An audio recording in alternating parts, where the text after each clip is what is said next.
Mother সাহেব মেয়েরা কইলে আমার বিচারটা ভালো মনে কইরা কইও বুঝছেন না তাহলে এই যে কিছু নেন। আরে বাপু তুমি এখন টেনশনই করো না, বিচারটা যত আমার কাছে আইছে আমি দেখে নেবো। মেয়েরা আবার পাঁচবার সজীব ভাই আছে, সব দেখে নেবো। তুমি থাকো ওখানে। ভাই আর কই না চাচা, ভুলে মলে হয়ে গেছে চাচা।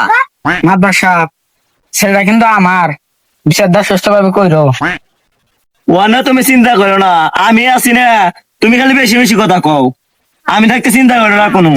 ওই বাপুরা, তোমাকে সমস্যা কি? খুইলা মিলা কওছেন, বিচার কিন্তু বেশি বাড়ান যাইব না, তাড়াতাড়ি কোয়া ফেলাও। আর কই না আমার দশাপ, লজ্জার কথা কি কমু, গেছিলাম ঘাস কাট পেয়ার, আমার ডাক্তার থেয়া লুড়াইছে। ওই সেটা বাল চুপ কর, এনে একজন কথা কইতেছে না, বাল ফেলাই আমরা নাইছি না। ওই দাদা চুপ থাক মাদার সাহেব তো আছেই। এই তোরা এত কথা কস, আমরা কেন বাল ফেলাই বেড়ে গেলাইছি নি? এত কথা কস বড় বাবু, তুমি এরকম করতেছো কে? এই মাদার সব বুঝরা বললে কোন লাইনে কথা কইতাছে, শুরু করো না কথা। বুঝছি তো ব্যাপারটা, আঙ্গার বলা আমার ধাক্কা দাও মানে হওয়া ফলান। মাদার সাহেব ছাড়া বলে আমার। এই বাবু তুমি এত কথা কইতাছো, আমি থাকতে তুমি এত কথা কও কে? আরে বাবু এখানকার মেয়ের হওয়া হলো না কি জানো তুমি? বড় মেয়ে আমার মেয়ের হওয়া বলে কে? আমার মেয়ের হওয়া লাগে হর মাদার কোন। এই মেয়ের কে বিয়ে হইব? কি কও তুমি? এই মেয়ের বিয়ে হইব? তুমি এত কথা কও কে? বিয়ে হইব না, আমি তো আছি। মাদার সাহেব ছাড়া বলে আমার কোন লাইনে কথা নিয়ে যান। ও হইলো মাদার সাহেব আমি তো খালি ধাক্কা দিয়ে চলে গেছি। তুই 250 গ্রাম মানুষ হয় এত বড় কথা কস কে? এখনকার যুগে ধাক্কা দেওয়া মানে কি তুই জানোস? মাদার সাহেব ছাড়া বলে আমার সালমে টাইনেন। আরে ভাই তুমি এত কথা কই না সেন। বড় দাদা আমি পানি থেকে বাঁচাইছি, তো হক না দিও তুই এত বড় কথা কস কি লাগে? পরে আমি মারতাম, আমি যদি মুরব্বি না হইতাম। হক মেয়েকে তুই কি করছিস? হেক মান্দার সাহেব, অন্যানির বিয়ে খাইছি আমি, ও আমার নিজ দা কথা কয়। মাদার সাহেব নিয়ে জানো তো উপর দেয়া ও হইলো সাল নাকি ভালো ভাবছিলাম। খাওয়ান না গুড়ি শুনেন, ভালো করে শুনেন। তাহলে কও কি? না সরে যায় রয়েছে একবারে নিচ দেয়া দেখি পাট ফাঁস কাতে ভিতরে যায় ফুসকিটা দেখি ছাগি একখানে ও একখানে দেখি গাই মে লাগা উঠছে। বুঝেন না এটা কি? ও গাই মে চুরে লাগা উঠছে, এটা বুঝেন না কি?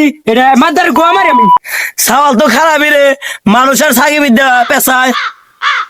ধর ভালো ভাবছিলাম তুই আজকে বাইরে এত লোলি মন খসা মাসকে। মাদার সাহেব আপনি কি ভালো চরিত্রের কথা নাকি কমু? তুই কোয়ার বাক রাখলি কি? মাদ্দার সাহেব আপনি কিছু কইবেন? তোর দাদার দাদা আমাকে সম্মান করতো, তাক না তুই ওকে অপমান করলি। তুমি আর বেশি কথা করো না, তো এই শিবির কথাটা কিন্তু তোমার কমু না। কি কম মাদ্দার সাহেব, এখনকার সব পোলা বানা গেছে খারাপ। আর কই না মাদ্দার সাহেব, এখনকার পোলা বান ঠিক টক না ঠক ঠক পাইছে, ওইটা লাগলে পোলা না গেছে খারাপ। মাদার সাহেব মাই ক্যামেরা ধরছে আর মেয়ে হাফ প্যান্ট বিন্দা নাচতেছে। টাইগার হইলো মাদ্দার সাহেব। খুব পারেছেন দুজন। আপনি বেটা রোটা দিবে, মেয়েরা দিবে। ভিতরে মানে না, বাইরে এসে করতেছেন।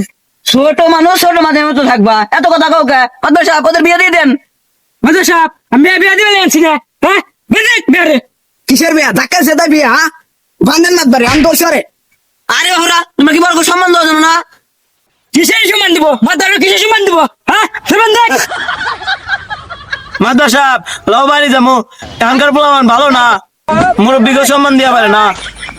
এই কোনে যা? তোমাকে দুজনে মাইরে শহীদ করবে এখন বয় সালাম।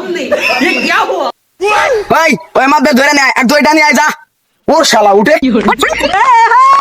ধন মেরো ছাই না নানি জান মেরো এই হোসানি দিকে রাশি হবে ফিরে গেছে আর দাই না। সমাজে ভালো বিচার করবে আলেও দোষ বান্দামিটা তুই দিল দুজন রে। হ্যাঁ মাদ্দার সাহেব ঠিকই কইছাও।